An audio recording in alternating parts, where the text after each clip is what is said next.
Back to clean news UP. चलिए देखते हैं उत्तर प्रदेश की 25 फटाफट बड़ी खबरों को। 160 परिवारों को मिला दीपावली का तोहफा, मुख्यमंत्री योगी ने सौंपी फ्लैट की चाबियां। मुख्यमंत्री योगी आदित्यनाथ ने गोरखपुर में 160 परिवारों को उनके नए घरों की चाबियां सौंपकर दीपावली से पहले बड़ी सौगात दी। ये फ्लैट पाम पैराडाइज आवासीय परियोजना में आर्थिक रूप से कमजोर वर्ग और निम्न आय वर्ग के लिए बनाए गए हैं। कार्यक्रम के दौरान सीएम योगी ने गोरखपुर विकास प्राधिकरण की 118 करोड़ रुपए की 50 विकास परियोजनाओं का लोकार्पण और शिलान्यास भी किया।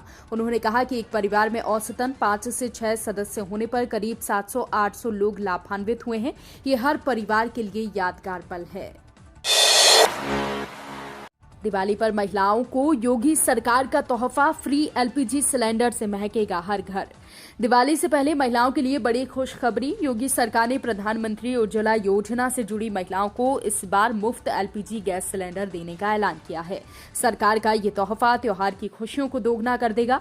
पहले ही केंद्र सरकार ने जीएसटी घटाकर रोजमर्रा की चीजें सस्ती की हैं और अब यूपी सरकार का ये कदम लाखों परिवारों के चेहरे पर मुस्कान लाएगा। दिवाली पर हर घर में जगमगाहट के साथ खुशहाली भी पहुंचेगी, क्योंकि इस बार त्योहार सच में हर घर उजाला बनकर आएगा। छात्रों के लिए योगी सरकार का तोहफा, ट्रैवल अलाउंस स्कीम से मिलेगी 6,000 रुपए की राहत। उत्तर प्रदेश में युवाओं और छात्रों के लिए खुशखबरी। योगी सरकार एक और पीएम मित्र वस्त्र और परिधान पार्क के साथ कौशल विकास मिशन के जरिए लाखों युवाओं को रोजगार और प्रशिक्षण के अवसर दे रही है। वहीं दूसरी ओर छात्रों के लिए शुरू की गई ट्रैवल अलाउंस स्कीम शिक्षा को और सुलभ बना रही है। इस योजना के तहत छात्रों को सालाना 6,000 रुपए की आर्थिक मदद दी जाएगी। सरकार का मकसद है हर युवा को हुनर, हर हुनर को रोजगार और हर छात्र को बेहतर भविष्य की राह देना। प्राइवेट टीचर्स की जीत, यूपी में अब 6 महीने की सवेतन मैटरनिटी लीव अनिवार्य। उत्तर प्रदेश की प्राइवेट स्कूलों और कॉलेजों में काम करने वाली महिला शिक्षकों के लिए बड़ी खुशखबरी है। अब उन्हें भी सरकारी शिक्षकों की तरह 6 महीने की सवेतन मैटरनिटी लीव मिलेगी। राष्ट्रीय महिला आयोग ने वाराणसी के सनबीम विमेंस कॉलेज वरुणा को शिकायतकर्ता को 7 दिन के अंदर मातृत्व अवकाश देने का आदेश दिया। आयोग ने साफ कहा कि मातृत्व लाभ अधिनियम 1961 हर शैक्षणिक संस्थान पर लागू होता है और मातृत्व अवकाश महिला का मूल अधिकार है। ये फैसला हजारों प्राइवेट टीचर्स के लिए राहत लेकर आया है। खेती से कमाई अब होगी दोगुनी, यूपी में फूड प्रोसेसिंग उद्योगों को मिली बड़ी मंजूरी। उत्तर प्रदेश सरकार ने किसानों की आय बढ़ाने की दिशा में बड़ा कदम उठाया है। राज्य में 10,000 करोड़ रुपए से अधिक के फूड प्रोसेसिंग प्रोजेक्ट्स को हरी झंडी मिल गई है। डिप्टी सीएम केशव प्रसाद मौर्य ने बताया कि सरकार कृषि और इससे जुड़े क्षेत्रों में प्राइवेट निवेश को बढ़ावा दे रही है। जीएसटी दरों में कमी से खाद्य उत्पादों की मांग भी तेजी से बढ़ रही है। इससे किसानों की आमदनी में इजाफा होगा और ग्रामीण इलाकों में रोजगार के नए अवसर पैदा होंगे।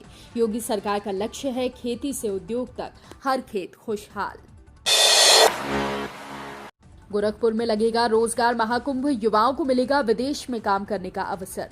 विदेश में नौकरी करने का सपना देखने वाले युवाओं के लिए बड़ी खुशखबरी है। उत्तर प्रदेश सरकार 14 और 15 अक्टूबर को गोरखपुर के मदन मोहन मालवीय प्रौद्योगिकी विश्वविद्यालय में रोजगार महाकुंभ का आयोजन करने जा रही है।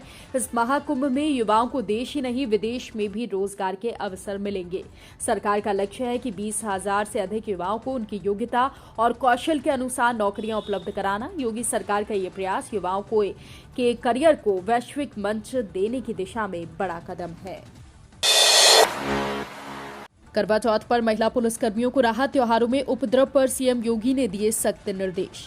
करवा चौथ के मौके पर अलीगढ़ पुलिस में खुशी का माहौल देखने को मिला। एसएसपी नीरज कुमार जादव ने महिला पुलिसकर्मियों को साप्ताहिक परेड से छुट्टी देकर संवेदनशील और सराहनीय कदम उठाया, जिससे उनके चेहरे पर मुस्कान लौट आई। वहीं मुख्यमंत्री योगी आदित्यनाथ ने गोरखपुर से वीडियो कॉन्फ्रेंसिंग के जरिए अधिकारियों को निर्देश दिए कि त्योहारों में माहौल बिगाड़ने या उपद्रव करने वालों पर कड़ी कार्रवाई की जाए। सीएम ने कहा कि सुरक्षा और शांति दोनों सर्वोपरि है।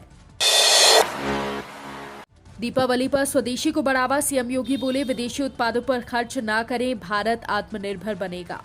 गोरखपुर में चंपा देवी पार्क में आयोजित यूपी ट्रेड शो स्वदेशी मेला के उद्घाटन पर सीएम योगी आदित्यनाथ ने कहा कि भारत का पैसा देश के अंदर रहना चाहिए।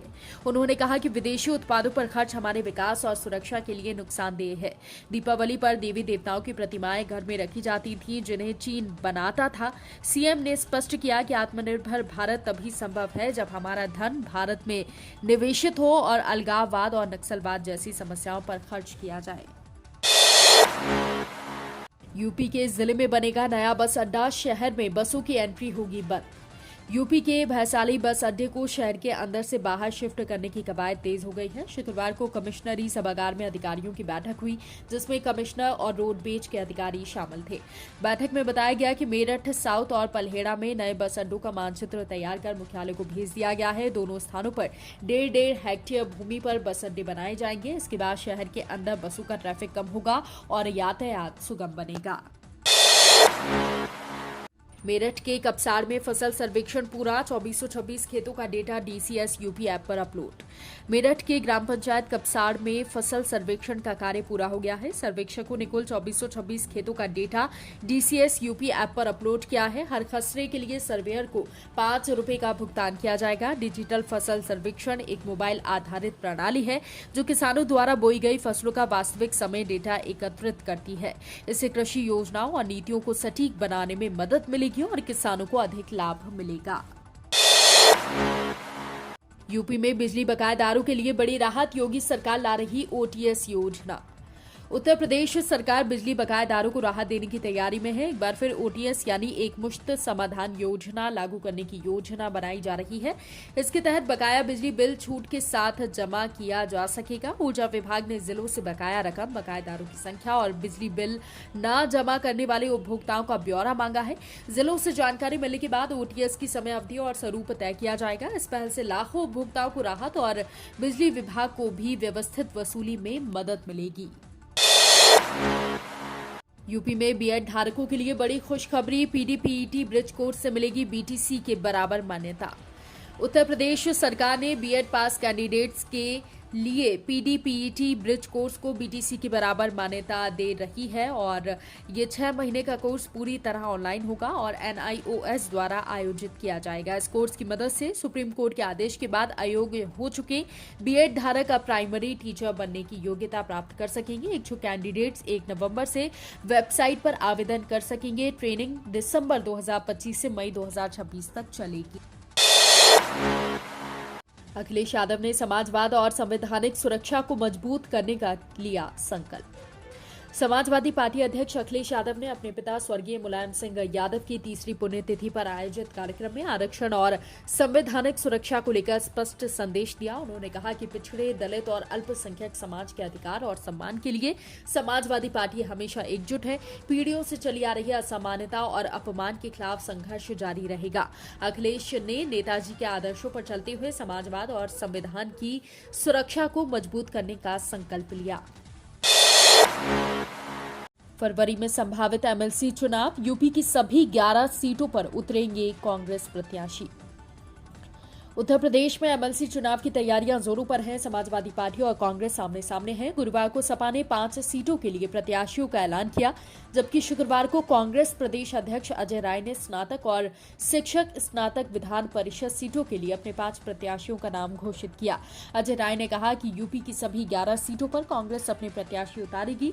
फरवरी में संभावित चुनाव से पहले वोटर लिस्ट का पुनरीक्षण भी शुरू हो चुका है।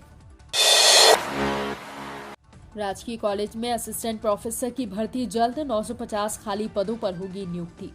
उत्तर प्रदेश में राजकीय कॉलेजों में असिस्टेंट प्रोफेसर की भर्ती की तैयारी शुरू हो गई है। उच्च शिक्षा निदेशालय ने सभी सरकारी कॉलेजों से खाली पदों का ब्यौरा मांगा है। जानकारी मिलने के बाद ये विवरण शिक्षा सेवा चयन आयोग को भेजा जाएगा। 2 साल पहले गठित उच्च शिक्षा सेवा आयोग अब अपनी पहली भर्ती प्रक्रिया शुरू करने जा रहा है। भर्ती की नियमावली तैयार हो चुकी है और अधियाचन पोर्टल 10 नवंबर तक तैयार होगा। इसके जरिए कॉलेज अपने रिक्त पदों का ब्यौरा देंगे और दिसंबर तक भर्ती का विज्ञापन जारी होने की उम्मीद है। इलाहाबाद हाईकोर्ट का आदेश 48 घंटे में हटाएं स्वामी रामभद्राचार्य के खिलाफ अपमानजनक सामग्री।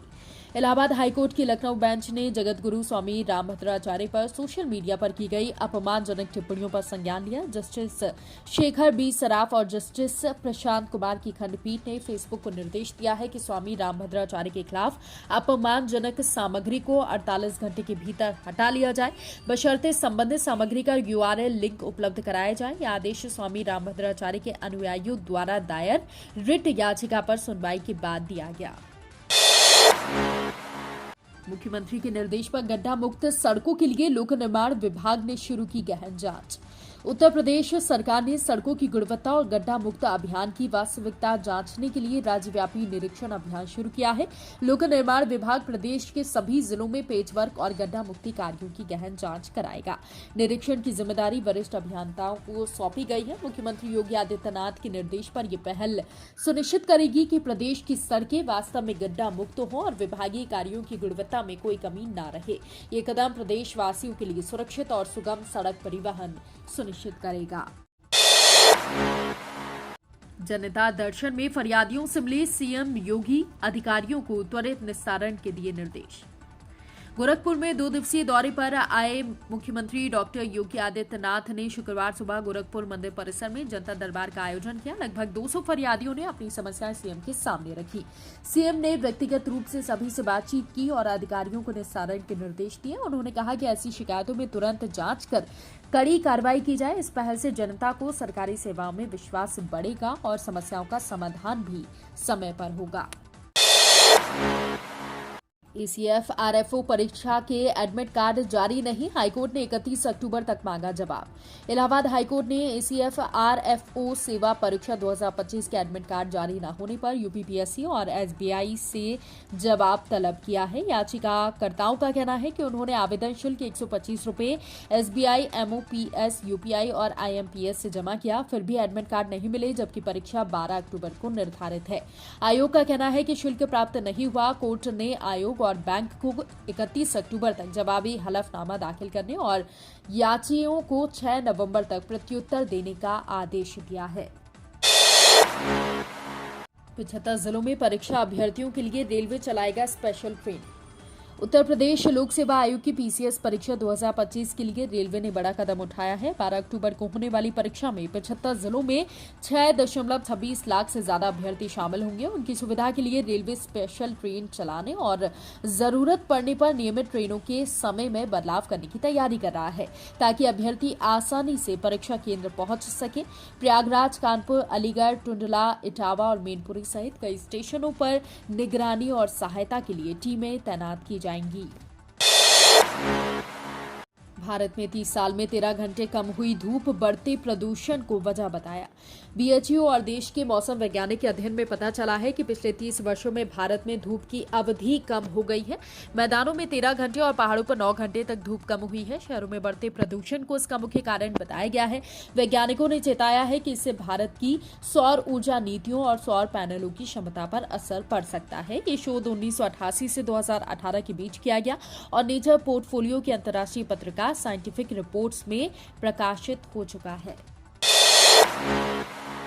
UP NEET UG counselling, seat छोड़ने का आखिरी मौका, 12 अक्टूबर तक कर सकते हैं रेजिग्नेशन। उत्तर प्रदेश के directorate general of medical education and training ने यूपी नीट UG काउंसलिंग में सीट छोड़ने की आखिरी तारीख बढ़ा दी है। अब वे उम्मीदवार जिन्होंने पहले या दूसरे राउंड की ऑनलाइन काउंसलिंग के माध्यम से MBBS या BDS में प्रवेश लिया था, वो 12 अक्टूबर 2025 दोपहर 2 बजे तक अपनी सीट छोड़ सकते हैं।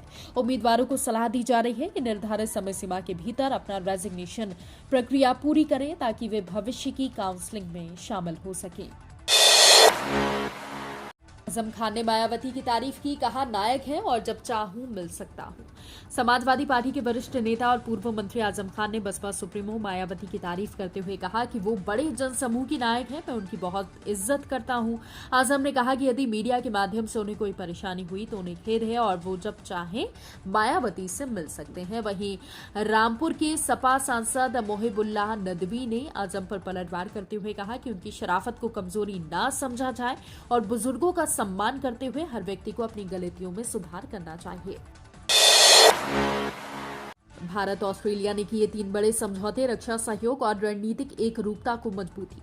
भारत और ऑस्ट्रेलिया ने अपने द्विपक्षीय रक्षा सहयोग और सैन्य इंटरऑपरेटिबिलिटी को मजबूत करने के लिए 3 प्रमुख समझौतों पर हस्ताक्षर किए हैं।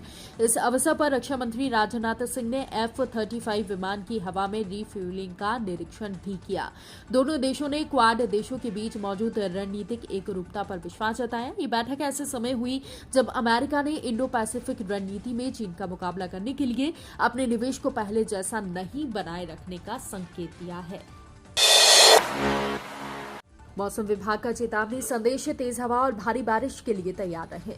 उत्तर प्रदेश मौसम विभाग ने आज से 14 अक्टूबर तक कई जिलों में भारी बारिश और तेज हवाओं की संभावना को लेकर अलर्ट जारी किया है। विभाग के अनुसार बलिया, आगरा, फिरोजाबाद, मैनपुरी, हाथरस, कासगंज, सीतापुर, बहराइच, शाहजहांपुर, लखीमपुर खीरी, पीलीभीत, अलीगढ़, बुलंदशहर, संभल, हापुड़, अमरोहा, मेरठ और बिजनौर में 30 से 40 किलोमीटर प्रति घंटे की रफ्तार से हवाएं चल सकती हैं।